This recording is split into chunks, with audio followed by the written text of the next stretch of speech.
मेरा तल्लक चीचावतनी से है। जो सीए में मेरे आने का जो मेजर ऑब्जेक्टिव था, मैं कोई बहुत डिफरेंट काम करना चाह रहा था पाकिस्तान के लिए। 2006 से लेकर 2016 तक मैंने इंडस्ट्री में काम किया है, जिसके अंदर मेरा जो मेन फोकस था वो ये था कि एक बिज़नेस के रन करने के डायनेमिक्स क्या होते हैं। हम जो अर्न करते हैं हम बिज़नेस कम्युनिटी से अर्न करते हैं। अब जो बिज़नेस कम्युनिटी है उसकी ग्रोथ डिपेंड कर रही है पाकिस्तान की ग्रोथ के ऊपर। अच्छा, पाकिस्तान की ग्रोथ डिपेंड कर रही है जी कि पाकिस्तान के मेजर चैलेंजेस क्या हैं, जिसमें इकोनॉमिक ग्रोथ मॉडल का बहुत बड़ा चैलेंज है। जो चाइना का ग्रोथ मॉडल है, यही मैं मॉडल पाकिस्तान में अप्लाई करना चाह रहा हूँ। इलेक्शन मेरा कोई प्री सेट माइंड नहीं था। मैंने तो ये जून में डिसाइड किया कि यार ये कहने मतलब ICAP के फोरम को मैं इस्तेमाल करके कहने मतलब अपने आइडियाज़ को ऑल ओवर पाकिस्तान में स्प्रेड करूं। अगर मेरे और ICAP के गोल एक जैसे होंगे और हमारे सामने मंजिल होगी पाकिस्तान को किधर लेके जाना है, तो ऑटोमेटिकली हमने ग्रो कर जाना है।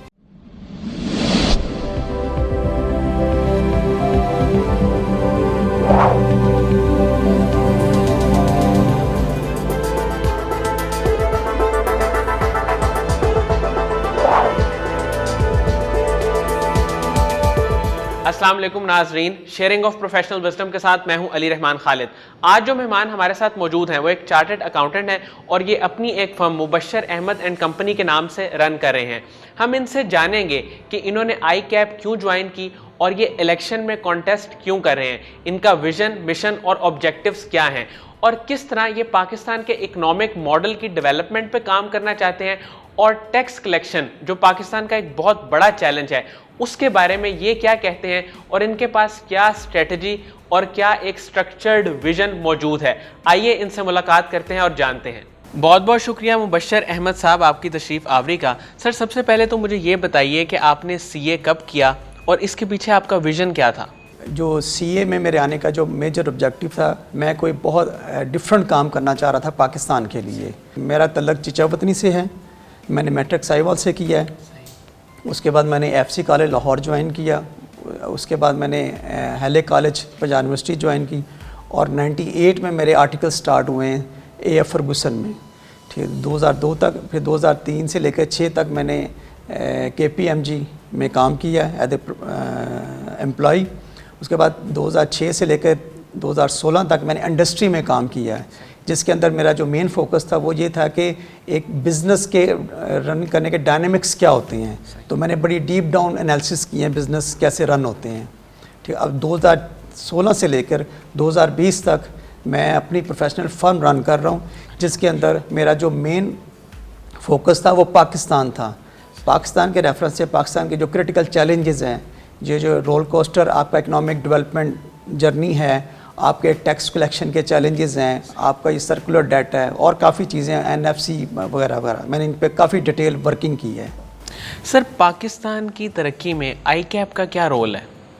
जी, बहुत अच्छा आपका क्वेश्चन है।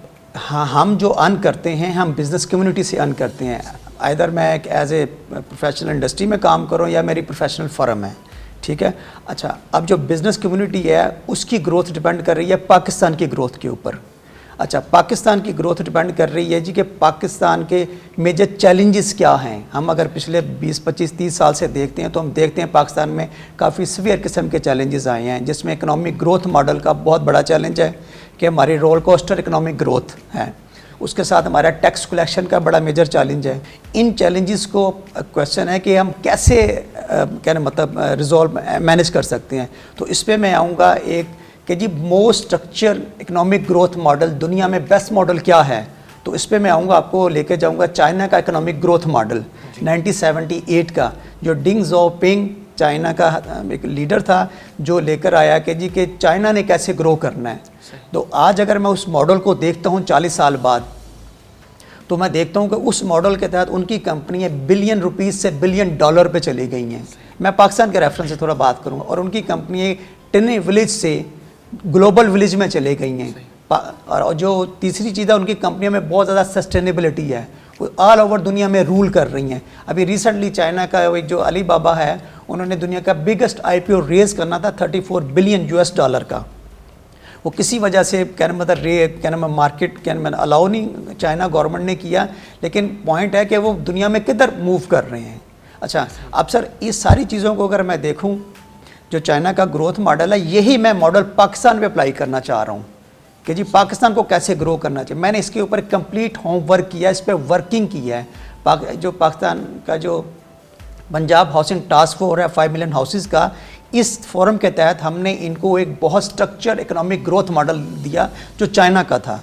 अच्छा, अब आप मुझे कहेंगे जी कि ये कैसे, कहना मतलब है कि आप कोरिलेट कर रहे हैं कि तो सर इसमें देखें, जब मेरा विजन होगा, मेरी मंजिल होगी कि मैंने ग्लोबल विलेज में जाना है, बिलियन रुपीस से बिलियन डॉलर में जाना है, तो जो मेरा कहना मतलब कस्टमर है, मेरी बिजनेस कम्युनिटी है, तो वो जब वो जर्नी का ये फैसला करेगी तो वो फिर बिलियन रुपीस से बिलियन डॉलर पर जाने के लिए उसको उसी तरह का एक नया इनोवेटिव बिजनेस मॉडल चाहिए होगा, उसको टेक्नोलॉजी चाहिए होगी, उसको उसी तरह की कैपेसिटी और एबिलिटीज़ चाहिए होंगी।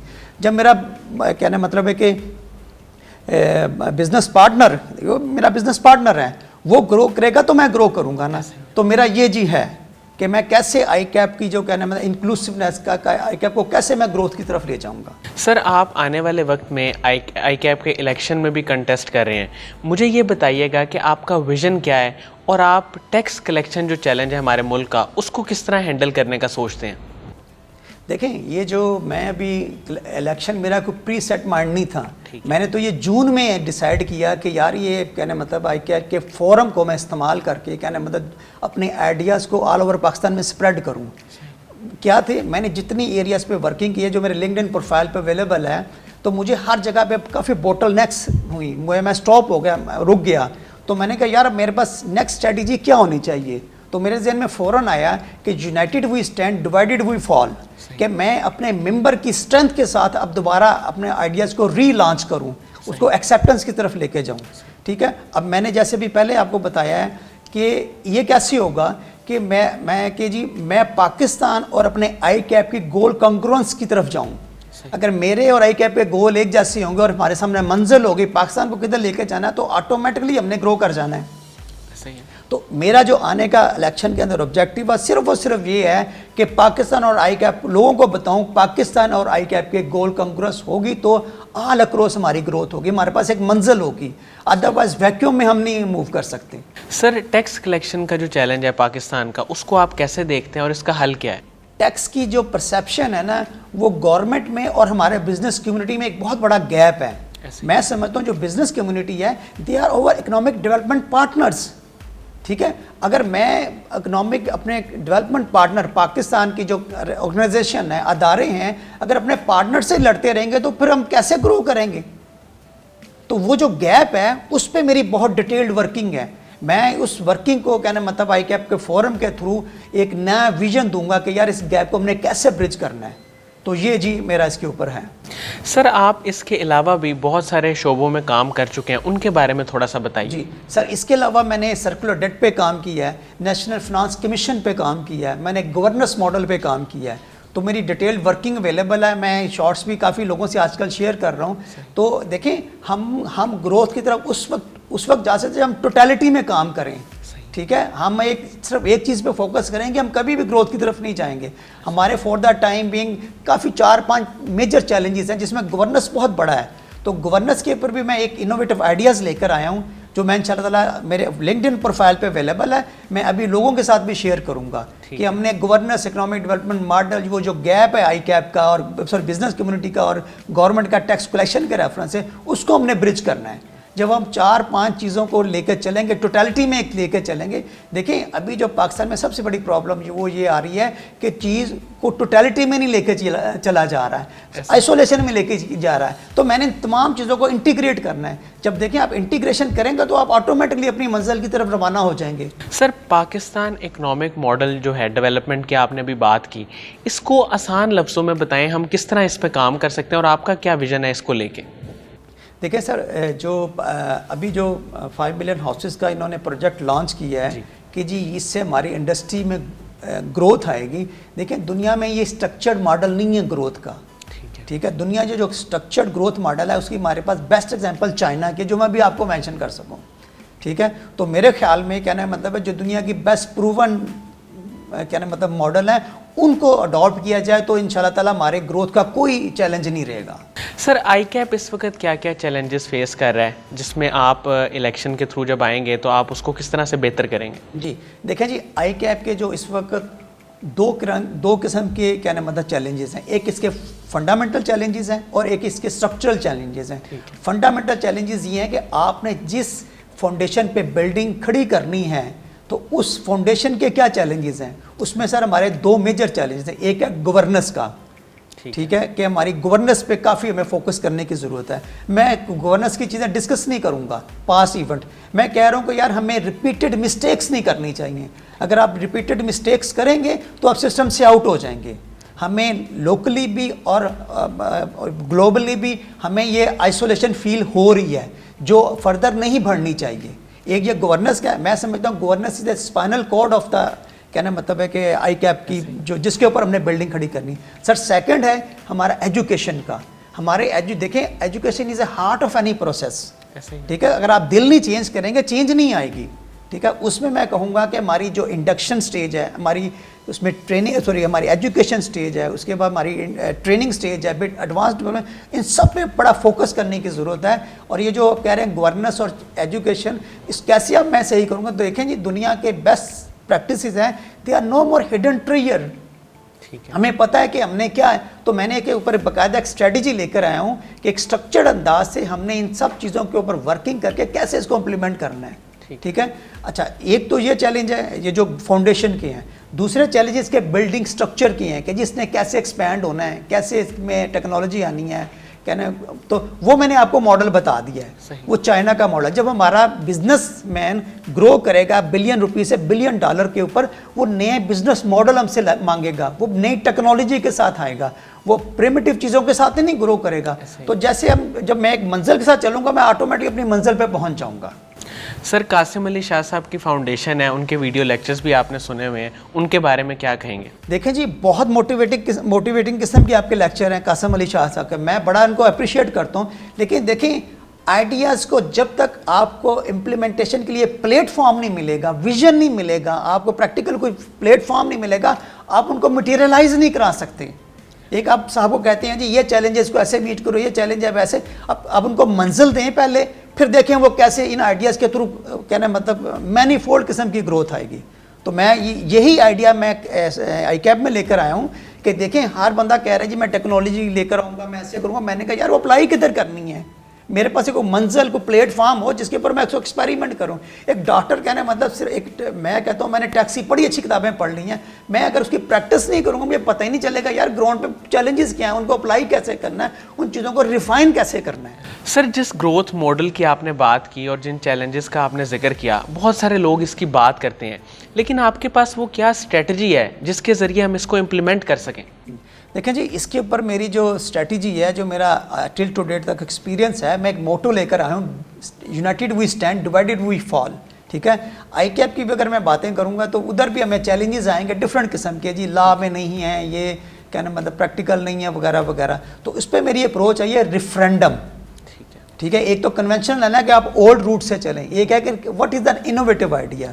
तो इनोवेटिव आइडियाज़ में मैं ये कहूँगा कि मैं रेफरेंडम का कॉन्सेप्ट लेकर आया हूँ कि मैंने अपनी होल कम्युनिटी को, जो क्रिटिकल डिसीजन है ना, जो फंडामेंटल डिसीजन है, उसमें जो ट्रांसफॉर्मेशन के लिए मैं होल कम्युनिटी को अपने साथ लेकर आऊँगा कि फ्यू सेलेक्ट लोग फैसला करके उसको कहने मतलब स्टैग्नेशन की तरफ ना ले जाएं। जो आजकल हमारे देखें पाकिस्तान में हर जगह पे सबसे बड़ा इशू ये आ रहा है कि हम आइसोलेशन में स्ट्रगल कर रहे हैं, हम एज ए टीम स्ट्रगल नहीं कर रहे। मैं लोगों को यही कहना मतलब आइडिया कम्युनिकेट कर रहा हूँ, बल्कि मैं अपने मैसेजेस में दे रहा हूँ कि मेरी नेटवर्किंग को, मेरे लिंक्डइन प्रोफाइल को ज्वाइन करें, उसको लाइक करें, मेरे फेसबुक को और मेरी, तो मैं ताकि जब मेरे पास सारा एक डाटाबेस आ जाएगा तो मैं बताऊँगा कि स्ट्रक्चर्ड अंदाज से एज ए टीम हम कहाँ पहुँच सकते हैं। टीम के बगैर आप कहीं नहीं पहुँच सकते। हमारे मेंबर्स की ग्लोबल प्रेजेंस है, हमारे पास हमारे लिए बेस्ट प्रैक्टिसेस को सॉर्ट आउट करना, उसको फाइनल करना हमारे लिए किसी किस्म का इशू नहीं है। तो मेरा जी सबसे अहम यही है कि united we stand, divided we fall. Sir आपने जैसे अभी बताया कि आप इलेक्शन में भी कंटेस्ट कर रहे हैं, तो उनका एक क्राइटेरिया क्या है जिस पे वो चेक करते हैं कि ये बंदा उस काबिल है कि ये सारे ये काम कर सकता है, इसकी स्ट्रेटजी मेकिंग जो सेंस है वो ठीक है, उसको वो कैसे चेक करते हैं? देखें जी, इसके ऊपर मैं ये कहूँगा कि जैसे मैंने कहा जी कि हमने फंडामेंटल चैलेंजेस हैं गवर्नेंस के, एजुकेशन के, फिर इसमें सबसे अहम चीज़ है कि आपकी लीडरशिप, जो आपका कैंडिडेट है उसकी एट्रीब्यूट्स क्या हैं। देखें, जब कायद-ए-आज़म आए थे उन्होंने एक विजन दिया था, यूनिटी फेथ एंड डिसिप्लिन। तो मैं समझता हूँ आज का जो लीडरशिप है उसमें हमें चाहिए कैंडिडेट के, उसमें लीडरशिप है, उसके अंदर विजन है, और उसके अंदर कहने का मतलब है कि इंटेग्रिटी और करेज है। देखें ये चार चीज़ें कायज़-ए-आज़म में थी, आजकल हमारे लीडरों में नज़र नहीं आती कि उनके अंदर इंटेग्रिटी हो, उनके अंदर करेज हो, उनके अंदर विजन हो, उनके अंदर लीडरशिप हो। ठीक है, अच्छा एक ये चीज़ है। दूसरी ये चीज़ है कि मेरी स्ट्रेटजी क्या होगी, मैंने एजेंडा जो दिया मैं इसको कैसे इंप्लीमेंट करूँगा। तो जी इसके ऊपर मैं ये कहना चाहूँगा कि देखें, एक तो जो हमारे पुराने काउंसिल मेंबर हैं वो अपनी पास परफॉर्मेंस से साबित करें कि we are eligible for next term. जो नए कैंडिडेट हैं आप देखें उनके पास नए क्या इनोवेटिव आइडियाज़ हैं। देखें अगर आप ओल्ड रूट पे चलेंगे तो आप कहीं नहीं पहुंचेंगे, आपको कोई ऐसा नया इनोवेटिव मॉडल आइडियाज़ लेकर आने चाहिए जो पिछले सिस्टम को ऑब्सोलीट कर दें। ठीक है, तो इन दो चीज़ों के कि आप में लीडरशिप है, आपके अंदर स्ट्रैटेजी कितनी प्रैग्मेटिक एंड होलिस्टिक है, तो सिंपली जो आपका कैंडिडेट है उसके लिंक्डइन प्रोफाइल के ऊपर जाएं, क्या उधर ये उसकी बातें कोरोबरेट हो रही हैं या कोई अच्छी प्रेजेंटेशन बना के ले आया है।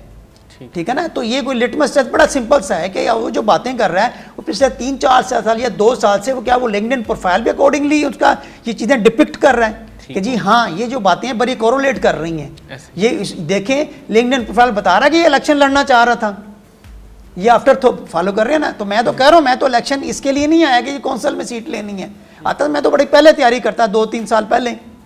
मैं तो अभी 26 जून को आया हूँ सिर्फ लोगों को अवेकनिंग कॉल के लिए। मैं समझता हूँ silence is a weapon of mass destruction. अब हमें यूनाइटेड हो जाना चाहिए, हमें इनडिफरेंट या कहने मतलब है कि साइलेंट मोड में नहीं चलना चाहिए। वी मस्ट नॉट कहने मतलब है कि behave like a spectator, we must be part of the game. बहुत बहुत शुक्रिया मुबश्शिर साहब आपकी तशरीफ़ आवरी का।